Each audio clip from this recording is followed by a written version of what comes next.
Assalamualaikum warahmatullahi wabarakatuh. Hai para direksi, para direktur umum perusahaan yang sedang semangat membenahi perusahaan. Perkenalkan, saya Ardita Sudana Putra, sarjana hukum, konsultan hukum, advokat, dan legal officer. Oke, saya akan berbagi cerita terkait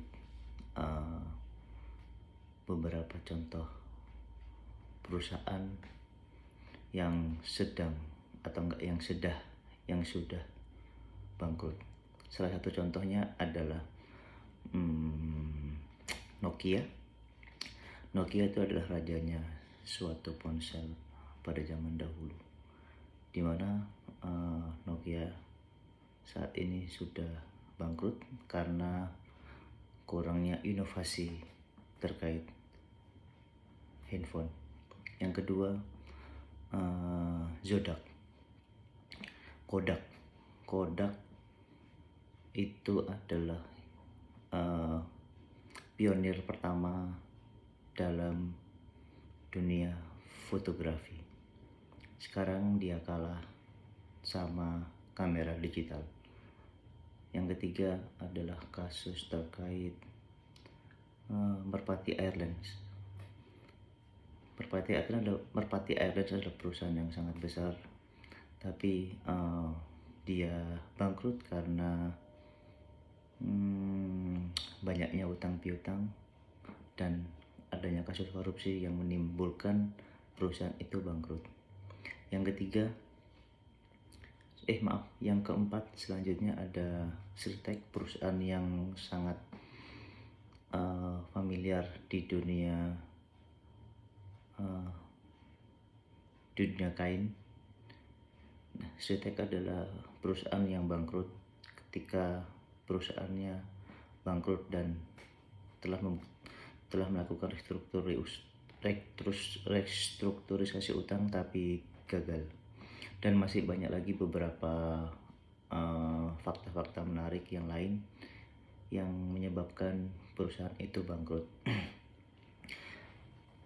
Kenapa perusahaan itu bisa bangkrut? Nah, ini dia. Sepertinya para direksi atau direktur umum perlu membutuhkan yang namanya legal officer.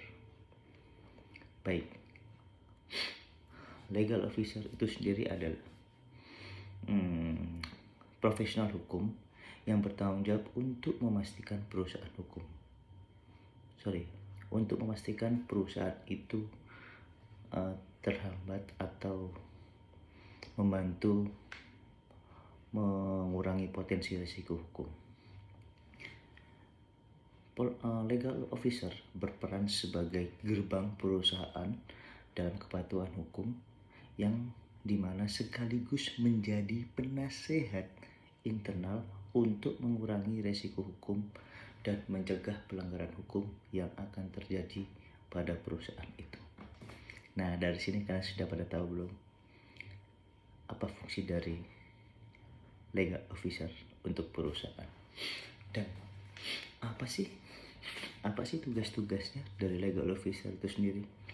Oke, tugas-tugas legal officer itu memiliki peran yang sangat penting untuk memastikan perusahaan itu beroperasi sesuai dengan hukum dan perundang-undangan yang berlaku pada Republik Indonesia ini.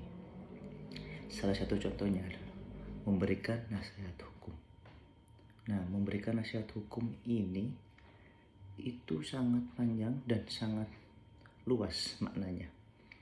Oke, legal officer di sini wajib memberikan arahan atau pendapat kepada manajemen perusahaan yang terkait beberapa isu terkini atau yang mungkin sedang dihadapi atau yang akan terjadi kemudian hari oleh perusahaan. Yang kedua, mengelola dokumen legal. Legal officer wajib sekali bertanggung jawab untuk menyusun, meninjau, dan mengelola berbagai dokumen perusahaan seperti kontrak, perjanjian, atau bahkan dokumen-dokumen hukum yang lainnya. Oke, yang ketiga, mengidentifikasi adanya resiko hukum. Legal officer wajib menganalisis dan mengidentifikasi aktivitas perusahaan terkait potensi hukum dan memberikan saran untuk mitigasi resiko hukum di kemudian hari. Yang keempat nih, melakukan riset hukum. Legal officer wajib up to date terkait hukum terkini, terkait perkembangan hukum dan perundang-undangan yang berlaku di Indonesia. Hukum yang relevan dan untuk memastikan kepatuhan perusahaan. Yang terakhir, yang kelima, membangun komunikasi yang baik terhadap pihak eksternal. Legal officer dapat terlibat dalam negosiasi, penyelesaian sengketa dengan pihak eksternal, seperti contoh instansi pemerintah atau bahkan instansi-instansi yang lain ataupun pihak yang ketiga. Dari sini apakah kalian sudah mengerti semuanya? Apa sih yang diwajibkan? Apa sih yang diinginkan atau enggak, apa sih yang diperlukan untuk menjadi legal officer itu? Yang pertama, komunikasi. Yang kedua, negosiasi.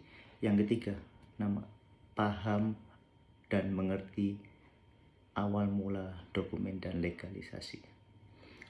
Kita lanjutkan selanjutnya. Mengapa legal officer itu dibutuhkan dalam perusahaan?